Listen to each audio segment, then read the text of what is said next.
Regresamos a Punto y Contrapunto. Xiomara Castro se perfila como la ganadora de las elecciones presidenciales que se realizaron el fin de semana en Honduras. Su triunfo representa la llegada de la primera presidenta al país centroamericano, el regreso de la izquierda al gobierno después de 12 años. Veamos en contexto.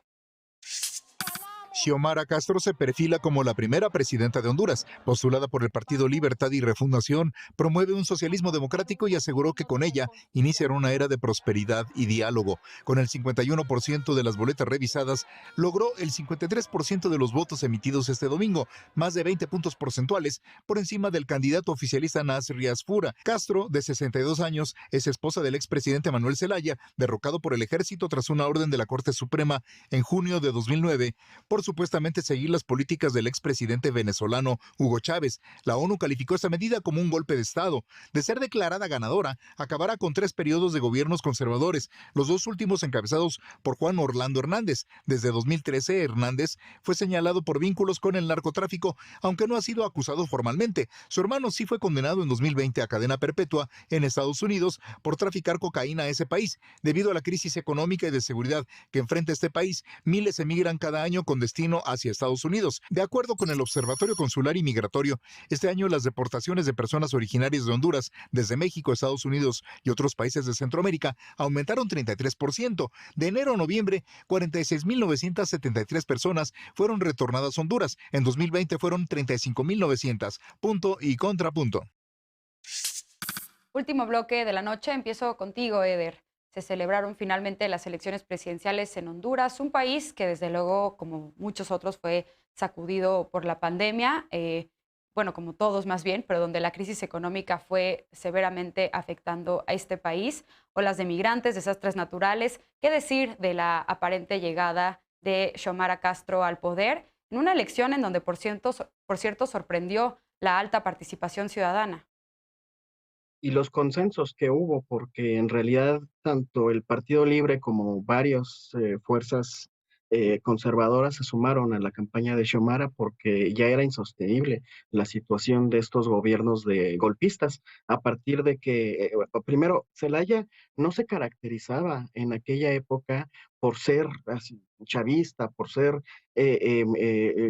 por implementar políticas de izquierda, especialmente, pero tampoco era alguien que se dejara conducir su agenda y tenía relaciones comerciales con todos los países de América Latina y del Caribe. Y le hicieron, por este gesto de independencia, la oligarquía se juntó, le hicieron golpe de Estado y el demócrata Barack Obama primero reconoció que había golpe de Estado e intentó cabildeó para que Zelaya volviera a la presidencia, pero a la semana se desdijo y reconoció que era necesario que hubiera elecciones, y ya en estas elecciones pues sucedió que el partido golpista, el Partido Nacional, se mantuvo y llevó a Honduras a una crisis tremenda que coincide con la crisis humanitaria de Centroamérica y del Caribe, que ahorita estamos todavía padeciendo como región por las oleadas de personas que son forzadas a migrar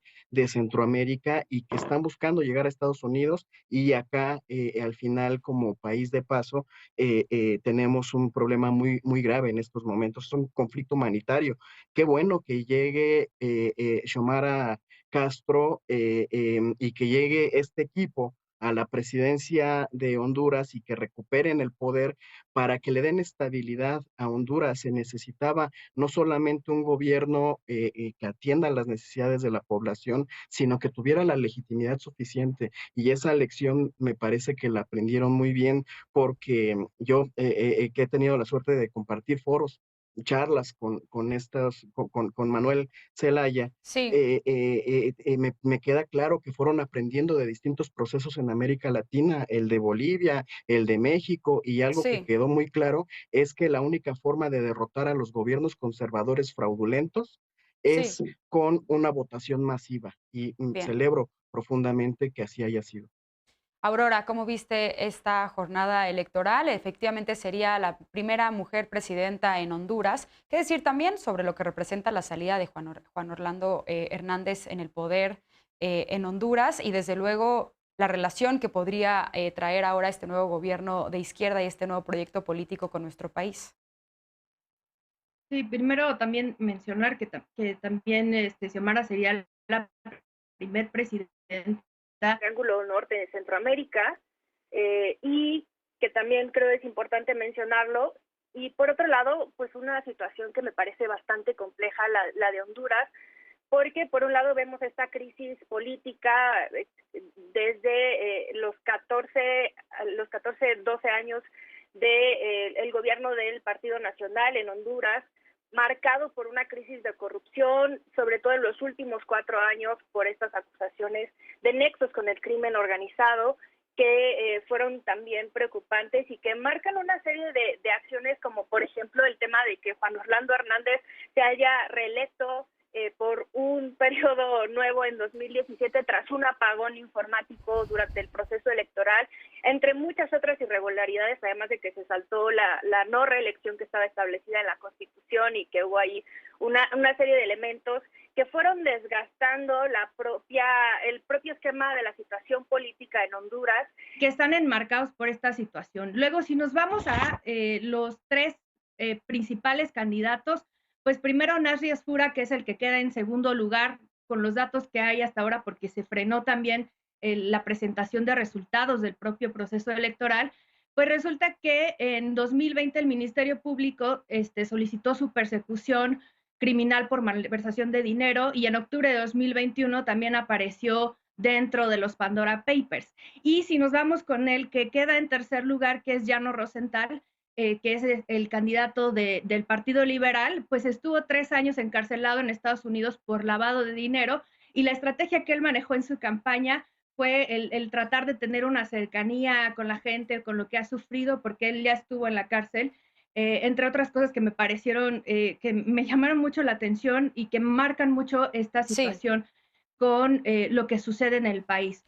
Por otro lado, lo que sucede con Xiomara Castro es que representa su llegada, digamos, al poder, si se confirman los datos que hay hasta ahora, pues sí un respiro de alguna forma a pues tanto el gobierno de Nicaragua como al gobierno de Venezuela, aunque no se hayan confirmado del todo nexos o relación demasiado cercana, pero es parte de estas cuestiones que están dentro del análisis de lo que sucede. Bien. Y que preocupan en esta cuestión de la región. A mí lo que me preocupa es justamente esta cuestión de que sin importar quién llegue al poder en Honduras, estos nexos con el crimen organizado van a representar prácticamente lo mismo, porque no importa quién llegue al poder, el crimen organizado está metido hasta la cocina en Honduras, y eso es algo que hay que revisar, porque justamente esta cuestión de fortalecer al crimen organizado con el incremento de la violencia, pues sí se ve traducido en una cuestión de pues mayores flujos migratorios ante pues la violencia que se vive. José Ignacio, ¿coincides con esta lectura? ¿Qué esperar para Honduras a partir de este nuevo gobierno? Y sí, se ha cuestionado mucho, ha llamado mucho la atención la lentitud de este proceso electoral, sobre todo el cómputo de los votos. ¿Qué decir al respecto? Y desde luego el tema migratorio para nuestro país, lo que representa las olas de migrantes que provienen de Honduras. Sí, ya Eder y Aurora hicieron parte del contexto. Después del golpe de Estado, que también hacía referencia a Eder, después de una crisis institucional de años en Honduras, después de 30 candidatos y activistas que murieron en este proceso electoral, dentro de una región donde la democracia es lastimada por gobernantes como Daniel Ortega, como Bukele o como el mismo presidente Hernández en Honduras, esto es una buena noticia. La victoria de Xiomara Castro es una buena noticia. Además lo hizo, como dijo Eder, con un amplio margen, con una participación alta del 68%, con el apoyo del sector empresarial. Y ahora vienen retos sumamente importantes para Honduras, en los que tendrá que reconstruir la confianza, reconstruir las instituciones, tendrá que atacar la corrupción. Hoy en día Honduras es el lugar 157 de 180 dentro de lo que estudia Transparencia Internacional. Tiene que claramente contener la migración, pero para hacerlo va a tener que atacar la pobreza, va a tener que atacar la violencia, va a tener que atacar el desempleo y va a tener que atacar claramente un Estado sumamente vinculado con el narcotráfico. Ya decían en el intro toda la parte de la vinculación de los hermanos de otros presidentes, los mismos señalamientos que tiene el presidente Hernández. Entonces sí, vienen tiempos difíciles todavía para Honduras, viene mucha consolidación con todas estas promesas que se han dado y donde el mayor reto va a ser devolver a Honduras la democracia y la pluralidad. Y esto, para toda la región, claramente son buenas noticias. Estefanía, finalmente, una oportunidad para la estabilidad en Honduras y también ahora con el gobierno mexicano de izquierda y en Honduras también de confirmarse la victoria de Xiomara Castro. Es una oportunidad para una mayor alianza en cuanto al desarrollo de la región y del Triángulo del Norte. ¿Qué decir al respecto? Y también sería importante, ya no tenemos tanto tiempo, pero abordar la relación entre Honduras y Estados Unidos ahora con el nuevo gobierno. Pues es el reflejo del desgaste que tiene la derecha, que la derecha no se sostiene y que la izquierda ha ido poco a poco recuperando América Latina. Aurora decía que les daba miedo este vínculo, pues claro que les da miedo. La derecha solo se sostiene con golpes de Estado y ni así dura. Por ejemplo, Bolivia es el caso y creo que hoy, bueno, estos días la población hondureña salió a demostrar lo harta que está de la corrupción, de la pobreza, de estos amarres entre el narcotráfico y el gobierno, de la vinculación que tiene también Estados Unidos en esto, en que Estados Unidos dejó solo al país cuando sabía que se había dado un golpe de Estado en el 2009 y falló en reconocerlo, como ya explicaba Eder, y creo que esto da el último paso de confianza o quizá la última oportunidad de confianza que tenían en las instituciones electorales, porque hay que decir una cosa, estuvo marcado también por una pausa muy larga en el conteo de votos, porque parece que el sistema como que no respondía y entonces no se sabía muy bien qué es lo que iba a pasar y creo que en algún momento, sabiendo que a la derecha le gusta hacer fraudes electorales, pues hubo dudas en ese sentido. Yo celebro que sea una mujer y que sea una mujer de izquierda, porque un país que tiene 70% de su población en pobreza y que ha aumentado demasiado en estos últimos 2 años merece una política de izquierda, una política social, una política que piensa en las personas que están abajo y estoy segura que esta nueva presidenta será la indicada para esto. Y lo que mencionabas con Estados Unidos, pues también esto le conviene al gobierno de Estados Unidos, que ahora trae una visión mucho más humanitaria, entre comillas, de desarrollo integral, que ha ido de la mano con la propuesta que ha hecho el presidente Andrés Manuel López Obrador Sí. de desarrollo, y que tendrá que tener un nuevo diálogo en el que estoy segura esta presidenta no estará dispuesta a doblar las manos porque Bien. parece que tiene un recorrido muy limpio, que no es ninguna improvisada y yo aplaudo que Bien. la izquierda esté retomando y reclamando a América Latina como debe ser. Vamos a estar pendientes del desenlace de este proceso electoral, pero de confirmarse la victoria de Xiomara Castro, pues vaya reto que tiene para reconfigurar, recomponer las instituciones de Honduras. Vamos a un corte y regresamos con la paparrucha de esta noche para despedirnos de las y los panelistas. No te vayas.